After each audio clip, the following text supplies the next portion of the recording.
Bonjour à tous. Une grande joie de vous retrouver. Confinement oblige, nous nous retrouvons souvent par ce moyen, par cette technologie que nous mettons au service de l'Évangile pour pouvoir vous atteindre et passer quelques moments avec vous.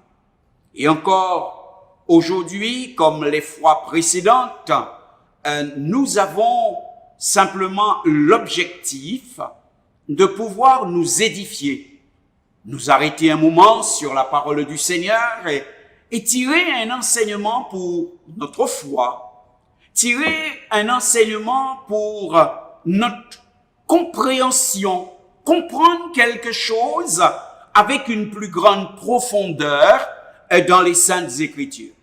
Aujourd'hui, j'aimerais vous entraîner dans la pensée qui nous est laissée dans la parole du Seigneur. La Bible dit, elle déclare, le ciel et la terre passeront, mais mes paroles ne passeront point, dit le Seigneur.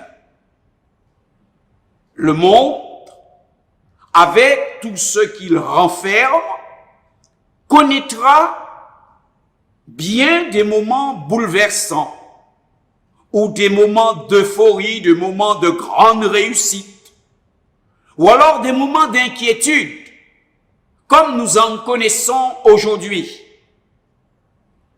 Mais une chose restera à jamais. Tant qu'il y aura des hommes sur cette terre, la Bible proclamera à chacun, quel qu'il soit en bonne santé ou qu'il soit malade, qu'il soit en sécurité ou en paix, la Bible dit pour tout un chacun. Dieu, dans le livre de l'Évangile de Jean, au chapitre 3 et le verset 16, il est écrit, Dieu a tant aimé le monde qu'il a donné son Fils unique, afin que quiconque croit en lui ne périsse point, mais qu'il ait la vie éternelle. Quelle parole! Dieu a tant aimé le monde. Quand nous voyons ce monde tel qu'il est et que nous lisons les Saintes Écritures, nous comprenons bien que sur le plan moral, sur le plan spirituel et même social, le monde est loin de ce que Dieu a enseigné. Le monde n'est pas en adéquation avec les instructions bibliques. Et pourtant, la Bible nous affirme, malgré cela, Dieu aime le monde. Il l'a tant aimé qu'il lui a fait don de son Fils. Tel qu'il est, Dieu ne demande pas au monde de changer pour qu'il puisse l'aimer. Non, la Bible nous dit qu'il l'aime. Et cela, c'est une évidence. Mais nous devons également comprendre que pour aimer ce monde tel qu'il est, Dieu n'a rien changé de lui-même. Dieu n'a rien renié de lui-même. Il est resté qui il est, un Dieu vrai, saint, un Dieu juste qui aime. Alors que pouvons-nous comprendre par là? Premièrement, je dirais, Dieu est juste, ce qui exige que toute faute soit expiée et effacés de devant sa face. La justice de Dieu exige que la faute soit réglée de la manière dont Dieu a décidé que celle-ci devra être réglée. Mais la Bible nous dit également,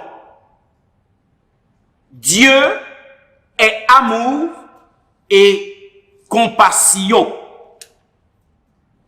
Dieu aime, il est amour.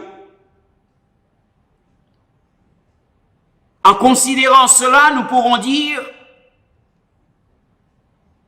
à l'homme pécheur, la justice et la sainteté de Dieu ne suffisent pas pour solutionner la question de son péché. Mais nous pouvons également lui dire, l'amour et la compassion de Dieu seuls ne suffisent pas non plus pour résoudre la question de son péché. Parce que pour qu'il y ait pardon, il faut que la justice et l'amour de Dieu s'exercent en même temps. Et c'est là qu'intervient, si je puis dire, que rentre en scène, que rentre en action la personne de Jésus. La seule personne capable de permettre que la justice de Dieu s'exerce contre le péché.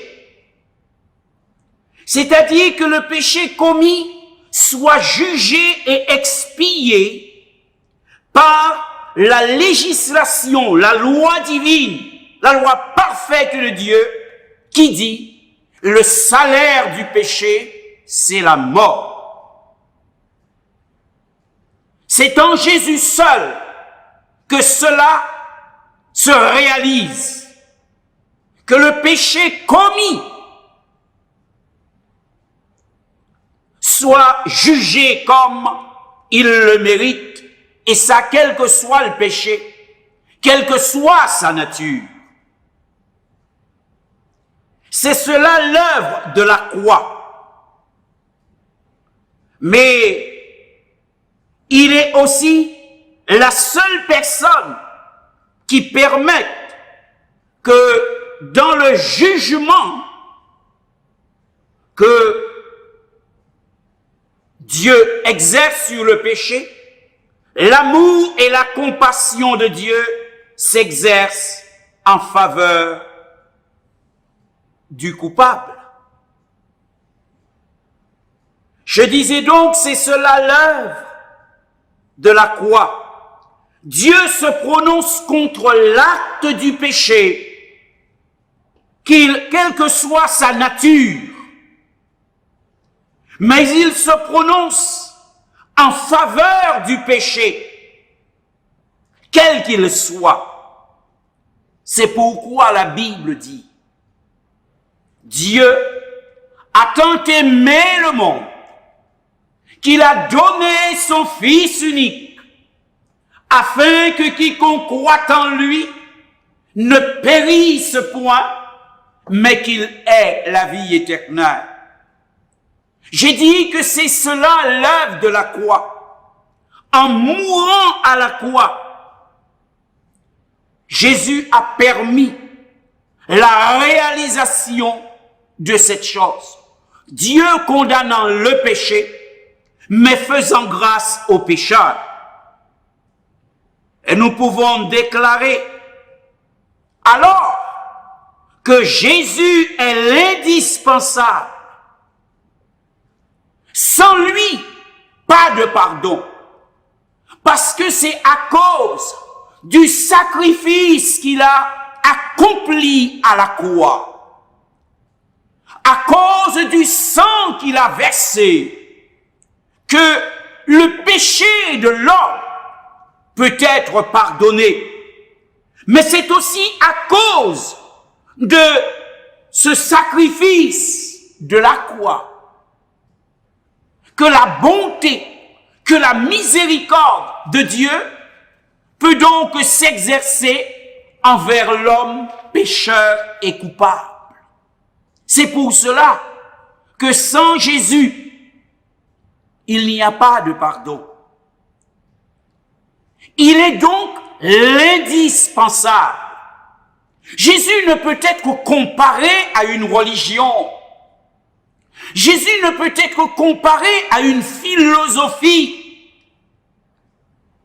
Jésus est l'indispensable, le seul capable de créer entre l'homme et Dieu les raisons d'une réconciliation, parce que de par le sang qu'il a versé, la justice de Dieu est satisfaite. Il mourut, le salaire du péché, c'est la mort. Il est mort pour nos péchés. Mais en lui, nous avons également la compassion de Dieu. Au travers de lui, la bonté de Dieu envers nous est donc manifestée. Le péché est condamné, mais le coupable obtient grâce. Afin que dit l'Écriture, que quiconque croit en lui ne périsse point, mais qu'il ait la vie éternelle. C'est pour cela que je vous dirais,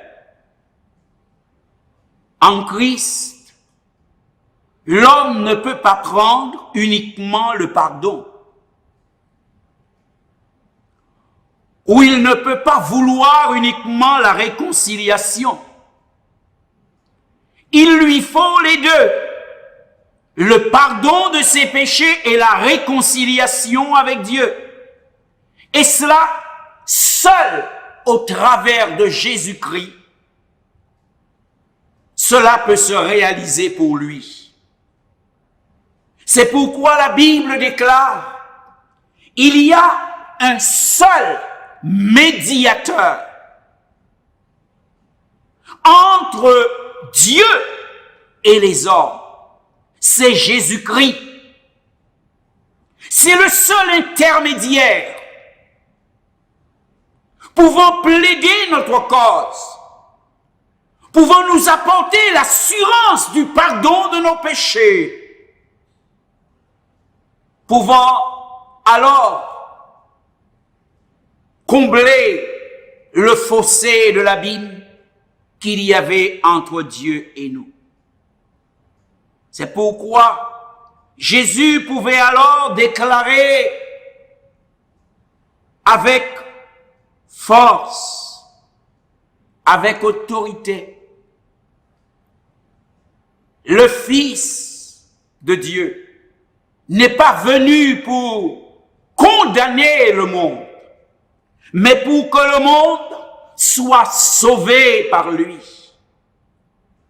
Et dans un monde assoiffé de vérité, dans un monde assoiffé de justice, dans un monde assoiffé de vie, Jésus est la vérité.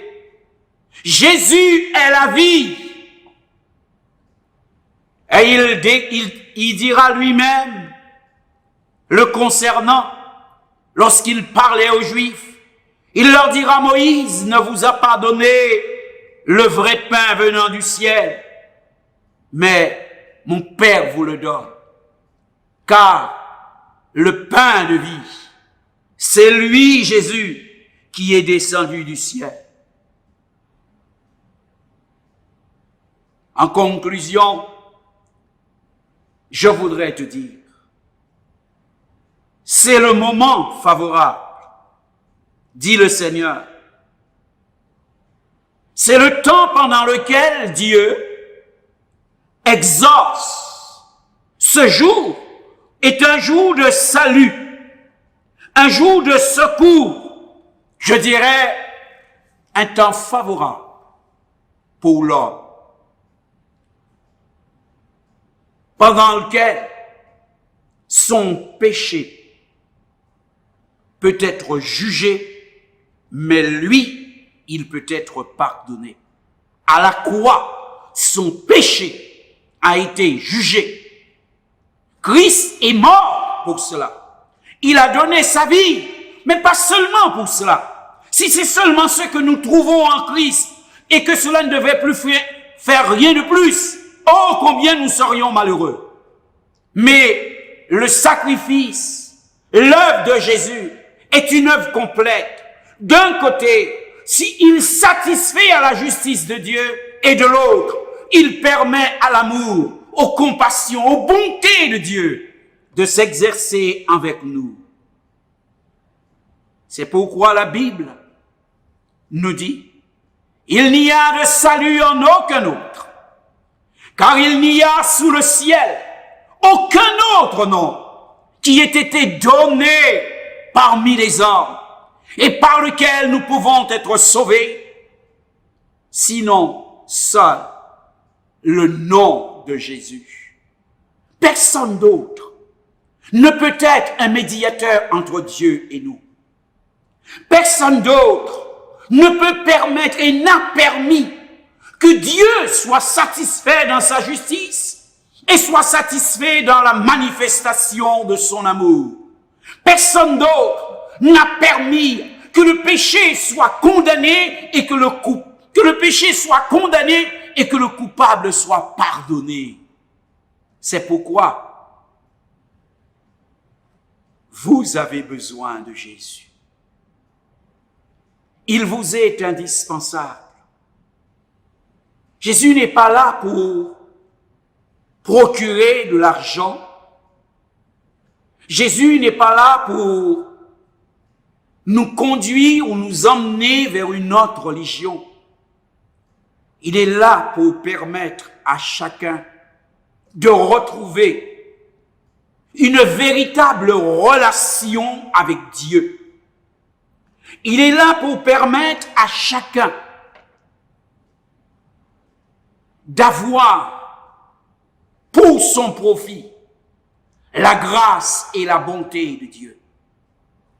C'est pourquoi il faut reconnaître qui il est, mais il faut reconnaître qui il est pour vous, afin que vous puissiez le prendre comme étant la solution de Dieu pour vous, comme étant le secours de Dieu pour vous, selon que lui-même nous mettra en garde en disant, si vous ne croyez qui je suis, vous mourrez dans vos péchés. Oh, plaise à Dieu que tu ne meurs pas dans ton péché et que tu comprennes le sens du sacrifice de Jésus-Christ. Que tu comprennes le pourquoi. Non pas que Dieu soit sanguinaire, non. Que tu comprennes la nécessité que la justice soit satisfaite et que tu comprennes la nécessité que sa compassion s'exerce. Et ça, c'est pour toi. C'est envers toi. Alors saisis-le. Ne laisse pas passer cette occasion. Tu as besoin de Jésus. Il est l'indispensable pour chacun d'entre nous. Je t'invite, qui que tu sois, où que tu sois, prends simplement un moment de recueillement et comprends cela. Ce que Jésus a fait pour toi. Il l'a fait parce qu'il t'aime. Il l'a fait parce que Dieu t'aime. Dieu a tant aimé le monde. Voilà la raison. Tu es quelqu'un d'aimé par Dieu. Tout n'est pas fini. C'est une solution que Dieu t'a donnée. Une solution que l'argent ne pourrait te procurer. Une solution que la religion ne pourrait te procurer. Une solution que tu ne pourrais trouver dans la nature. L'unique solution qui existe pour cette situation, c'est Jésus. Jésus de Nazareth. Jésus qui a été crucifié. Jésus qui est ressuscité. Que Dieu te bénisse et permette qu'en comprenant, tu acceptes sa grâce et sa miséricorde. Père, bénis les amis qui avec nous ont pu partager ces quelques moments. Et nous prions pour que tu leur ouvres le cœur, que tu leur accordes ta bonté et ta miséricorde. Convainc-les de péché, de justice et du jugement. Et sauve-les, que ta parole crée la foi dans leur cœur et les attache à ta personne. Au nom béni de Jésus, nous t'avons prié. Amen.